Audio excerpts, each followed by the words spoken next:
Hi, my name is Aaron Keen, and today let's learn some Steely Dan chords. I'm going to demo a small part of a song, observe how it's arranged, and show you how to play some of their iconic chords on guitar and piano.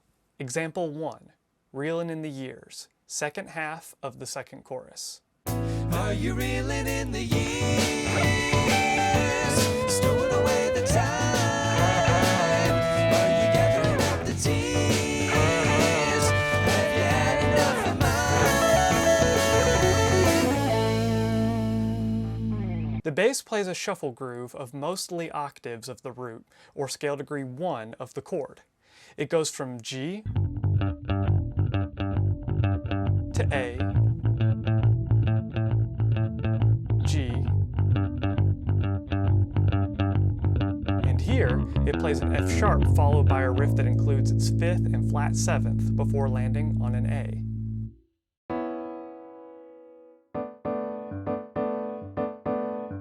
While the bassist is playing G, the pianist plays an A, B, and D, the combination of which forms a G major add 9 chord.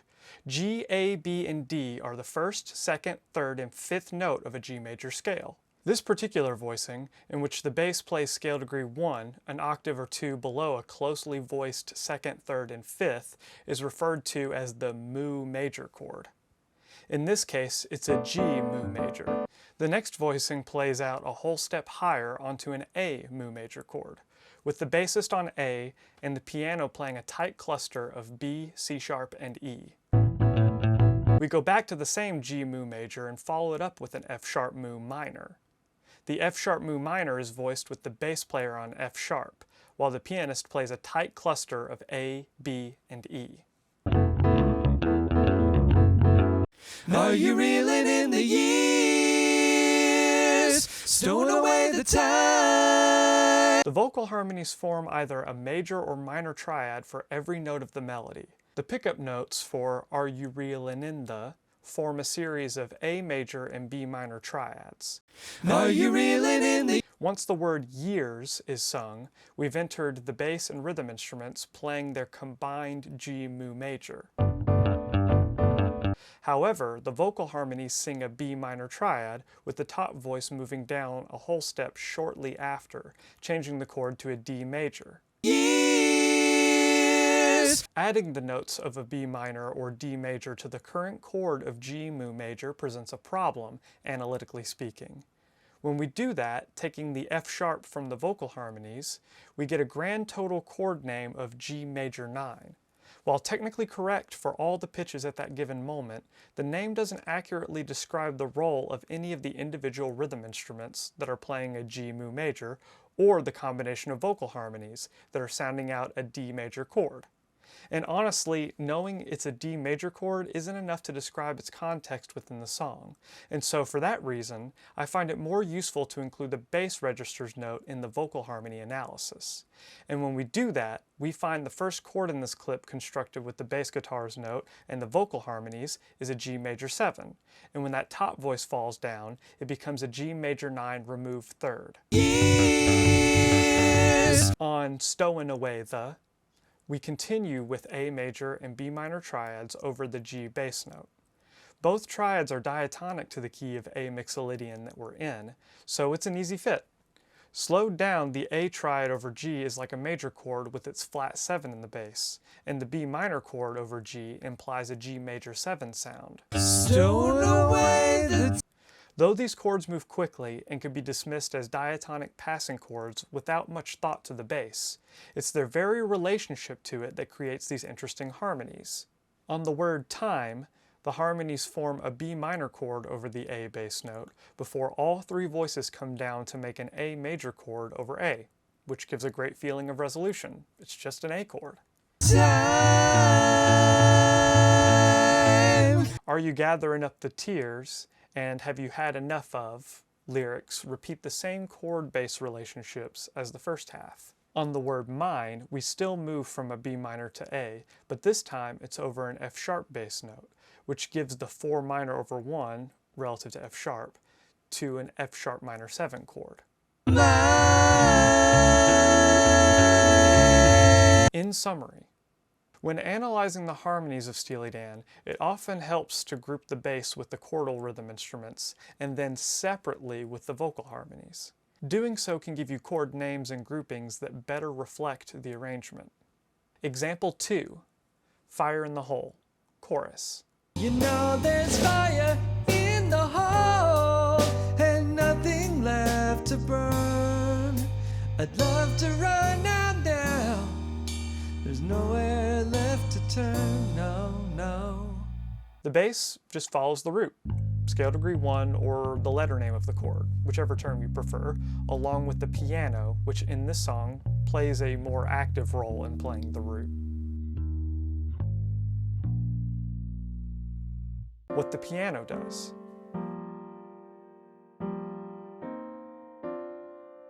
It starts on an A-flat Lydian dominant chord, as the flat 6 chord in the temporary key of C minor. It's spelled 1, flat 7, 9, sharp 11, and 13. In slash chord analysis, you could look at this as a G flat major 7 sharp 5 over A flat. We then go to a G sus4 to G chord before landing on a C minor, which is a pretty standard 5-1 cadence. Immediately after, though, we come to that classic Steely Dan chord, the mu major, in this case as an A-flat mu major with 1 in the bass and a closely voiced 2-3-5 a couple of octaves above. The next 6 chord hits are all mu major, B-flat, F, E-flat, to E-flat, A-flat, and B-flat. In summary, this song, along with Reelin in the Years, was off Steely Dan's debut album and already came packed with a diverse palette of harmonies. The mu major, mu minor, and Lydian dominant in these 2 short examples alone. Example 3, Deacon Blues, intro.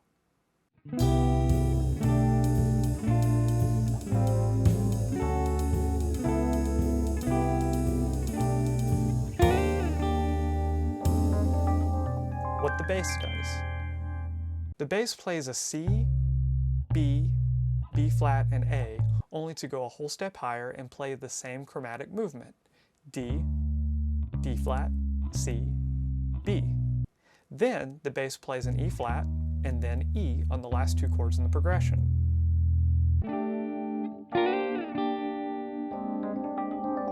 For the first 2 sets of chromatic descending chords, the rhythm guitar and keyboard play the exact same parts. On the first chord, while the bass is on C, they play a B, E, and G spelled low to high, an inversion of an E minor chord, but combined with the bass makes a C major 7 chord. The very next chord is another example of the mu major, however, the spelling is in a much different order and lacks the whole tone dissonance of the earlier version. Rather than 1 in the bass with 2-3-5 above, we now have 3 in the bass with 2-5-1 above. Meaning, while the bass plays B, the guitar and piano play A, D, and G above, making this chord name a G add 9 over B, or a G mu major over 3. Following the bass note, we continue the alternating pattern of a major 7 chord to an add 9 over 3, until we reach the last 2 chords.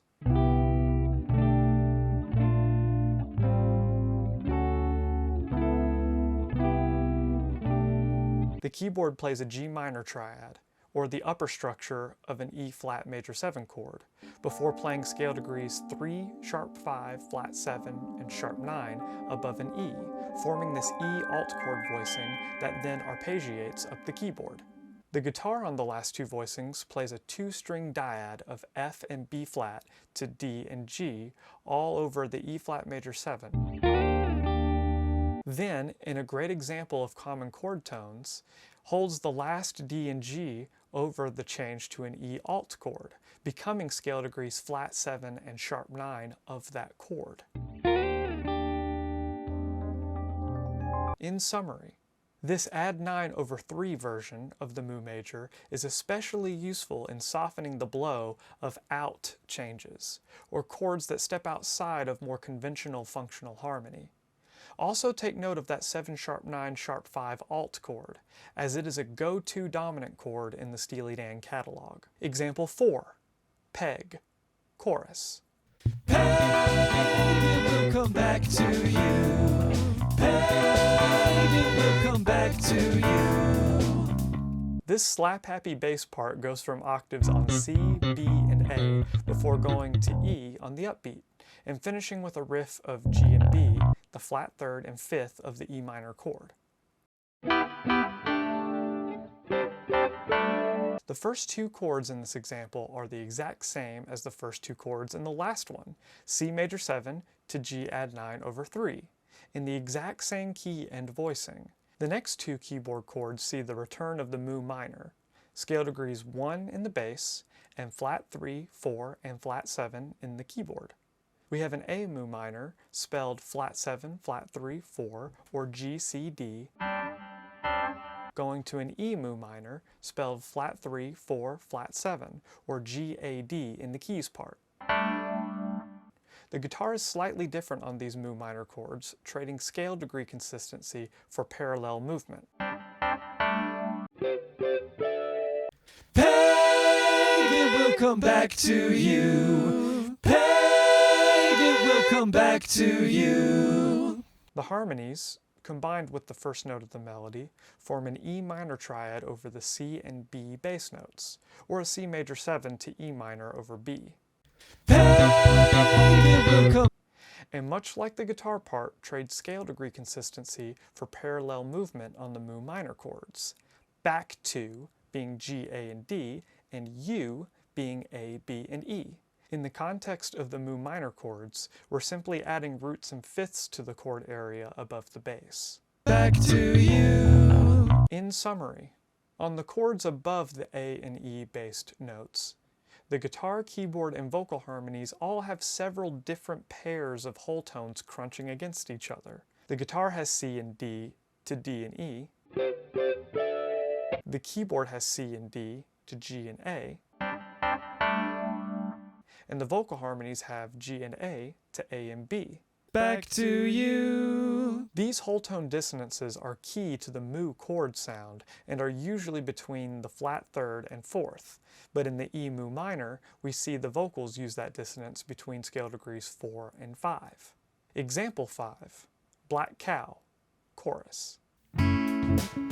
Just when it seems so clear that it's over now, drink your big black cow. The bass moves from E to E flat, E to C sharp, and then walks down from F sharp to E and D.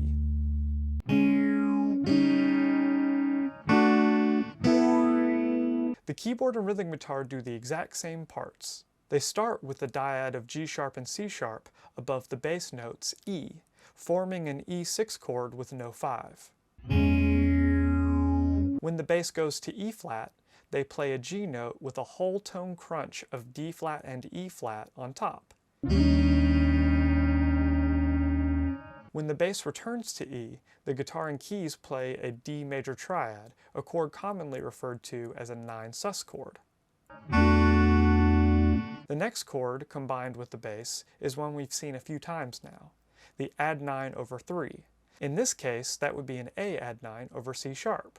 They play the second, fifth, and first scale degree of A, just as we saw in the previous examples. The last three chord hits follow an A major, G sharp diminished, and F sharp minor triad over the bass notes of F sharp, E, and D, effectively resulting in an F sharp minor 7, E7, and D major 7 sound.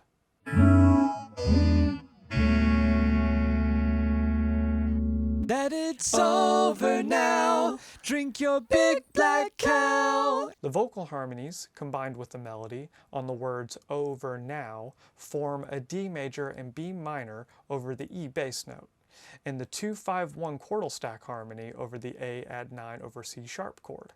That it's over now. The harmonies on Big Black Cow are a little uncharacteristic for much of the chords we've done today. The melody's note is doubled an octave above with the harmony vocals, and with a note a third below that higher octave, all moving down together. Drink your big black cow. Rather than using 3 voices to build triads with the separate lettered notes, the octave doubling works well to vary the texture and strengthen the melody. In summary, the harmonic texture in this chorus builds up, switching from 3-note chords to 4-note slash chords using a more dissonant bass note, to doing the last hits with strong, rooted 4-part harmony 7th type chords. If you have any questions or success stories in learning or using the Steely Dan chords, or if there's a topic you would like for me to cover in a future video, just let me know in the comments. Thanks for joining me and taking a closer look into some of my favorite Steely Dan chords on this episode of Aaron Keen's Music Lessons.